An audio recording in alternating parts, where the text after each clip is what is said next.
kesempatan ini saya mengharapkan pada seluruh warga negara Indonesia, saya adalah orang tua kandung dari almarhum Muhammad Rizky Rudial atau Eki.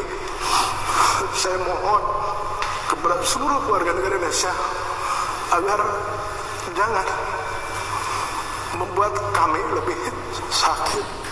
Dan mohon maaf, kalau ini tidak mampu membersihkan ekor, maka kepalanya yang saya potong. Akan saya kejar, akan saya kontrol, akan saya cek, dan akan saya hajar kalau diperlukan. Watak Sangkuni selalu ada di sekitar kita. Manusia licik penuh intrik yang mencari keuntungan sendiri dengan mengorbankan orang lain. Ya, bahwa ini Peggy Setiawan ini tidak salah tangkap. Bukan salah tangkap, Pak. Tapi sengaja ditangkap untuk membayar hutang penyidik terhadap negara. Untuk membayar hutang karena ini sudah menjadi viral. Jadi bukan salah tangkap, memang sengaja ditangkap. Karena dianggap Peggy Setiawan ini tidak punya kemampuan untuk melawan. Ternyata berbalik, Pak. Orang banyak simpati, banyak orang prihatin sehingga dia memberikan atensi terhadap Peggy Setiawan. Ini yang tidak pernah diprediksi oleh Polri sebelumnya. Bayangkan, Pak, kalau foto itu sudah disita atau sudah di tangan penyidik sejak tahun 2016, mengapa foto DPO itu tidak ditampilkan supaya orang bisa membantu mencari? Yang pertama, mengapa dia tidak dipanggil sebagai saksi dan sebagai tersangka di 2016? Ya.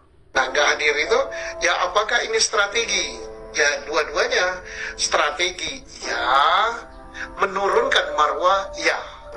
Mestinya, kalau memang sudah siap, yakin bahwa alat buktinya udah cukup, minimal 2 alat bukti permulaan, ngapain ditunda, gitu kan? Apalagi kan penangkapan Peggy sudah cukup lama sebenarnya. Iya, jadi ngapain ditunda?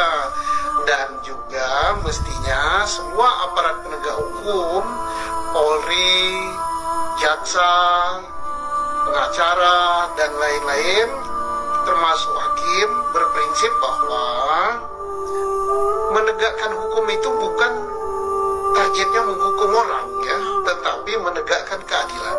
Artinya, kalau orang itu tidak bersalah, siapapun juga ya bebaskan. Karena apa? Ya keadilan. Ya keadilan sebagaimana sila kelima dari Pancasila, yaitu keadilan sosial bagi seluruh rakyat Indonesia. Siapapun juga yang digugat pra peradilan harus senang. Kenapa harus senang? Karena hasil kerjanya tidak hanya dikoreksi oleh instansinya sendiri, tapi dikoreksi oleh pihak lain dan diputus oleh pengadilan. Sehingga ada kepuasan, oh iya, tiba-tiba saya salah. Kalau saya teruskan maka saya yang berdosa. Jadi bersyukur gitu. Nah, prinsip itulah yang harus dipegang oleh semua aparat penegak hukum. Tapi kalau berprinsip, wah orang ini sudah saya tangkap, nggak boleh lepas. Kalau lepas saya malu, apapun saya korbankan, ini jahat.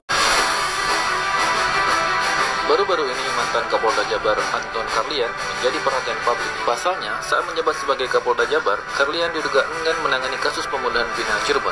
Ia beralasan bahwa saat itu kasus Vina Cirebon tak menimbulkan keresahan di masyarakat. Selain itu, ketika menjabat sebagai Kapolda Jabar, Anton Carlyan mengetahui jika kasus Vina Cirebon sudah ditangani oleh Polresta Cirebon. Dengan demikian, menurut Carlyan, apabila kasus tersebut tidak menimbulkan keresahan di masyarakat, maka Polda Jabar hanya memberikan bimbingan teknis terhadap kasus tersebut. Hal ini menepis anggapan masyarakat jika dirinya sebagai Kapolda Jabar kala itu lepas tangan dalam menangani kasus Vina Cirebon.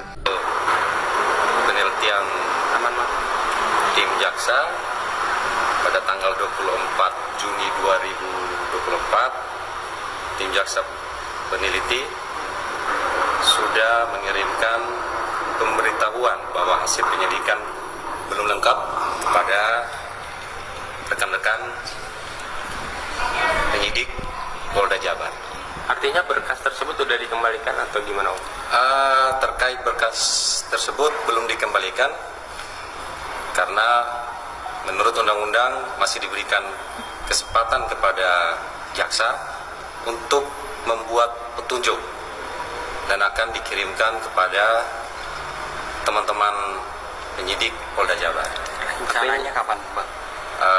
Karena dalam saat ini teman-teman jaksa masih menyusun petunjuknya, di dalam 7 hari ke depan mulai hari ini akan dikirimkan kepada teman-teman penyidik Polda Jabar.